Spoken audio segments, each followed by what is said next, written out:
ils ont déshumanisé en quelque sorte la santé au profit d'une économie avec des tas de systèmes.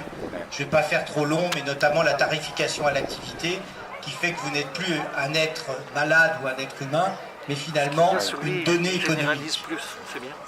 Alors il pousse le bouchon de plus en plus loin, c'est ce qui fait que la mobilisation pour maintenir l'offre qu'il y a ici est importante, mais on peut la généraliser partout en France. C'est-à-dire qu'en fait, ils veulent limiter de plus en plus l'accès aux médecins pour avoir des structures alternatives. Des structures alternatives qui sont de plus en plus lointaines. Alors ça inquiète tout le monde, ça inquiète notamment nos collègues sapeurs-pompiers parce qu'il va falloir se déplacer de plus en plus loin pour avoir un accès aux soins. Ça inquiète un petit peu le Conseil national de l'ordre des médecins puisqu'ils ont décidé de valoriser un certain nombre de professions pour que les actes médicaux soient déportés sur d'autres professions. Bref, on est dans une période où il y a une vision de la santé qui est un moins-disant par rapport à ce qu'on a connu. Et en même temps, ce qui a été rappelé là, il y a les progrès de la médecine. Les progrès de la médecine, c'est pas fait pour que simplement tous ceux qui sont à quelques mètres du centre hospitalo-universitaire en bénéficient. On est dans un système républicain, égalitaire et fraternel. Et la liberté, c'est de vivre à Granville comme ailleurs. Donc ça veut dire que c'est peut-être un problème pour les gouvernants d'appliquer cette égalité et cette fraternité, mais il faut qu'en fait tout le monde soit à égalité partout. Il ne faut pas que simplement les usagers des centres hospitalo-universitaires aient la qualité des soins. Alors ça coûte cher, certainement, mais en fait c'est à l'économie de se mettre au service du système humain et pas l'humain au service du système économique. Et ça, c'est vraiment quelque chose qui compte. C'est pour ça que je suis venu vous saluer l'initiative qu'il y a là. Parce que moi, j'aimerais beaucoup qu'elle se généralise un petit peu partout en France. Parce qu'actuellement, ils ont un boulevard.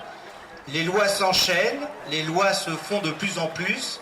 Il y a des projets économiques considérables avec des restrictions budgétaires considérables sur la santé.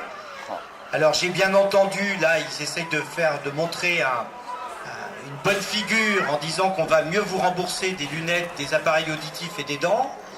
Mais il faut savoir que ça sera sans doute les systèmes et qui seront les plus cheap possibles, quoi, en fait. Donc vous êtes en train de vous faire avoir.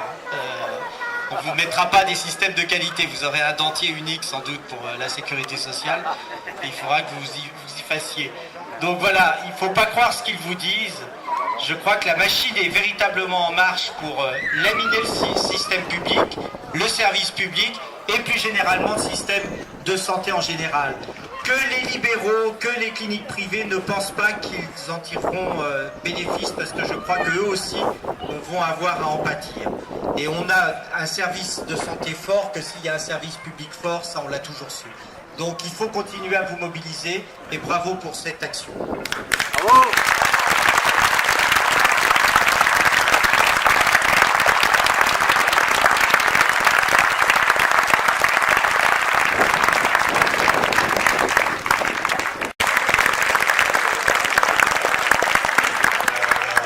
Oui, on parle d'égalité, mais il y a déjà aujourd'hui des inégalités. Enfin, on a déjà un registre en Basse-Normandie sur la prise en charge des infarctus, avec déjà une surmortalité prouvée dans ce registre de 20% pour les habitants de la Manche. Donc ça, c'était déjà avant la fermeture du SMUR secondaire. Donc voilà, après, on ne sait pas où on va aller, mais je ne pense pas que ça ne peut que se dégrader et les délais ne peuvent que s'allonger.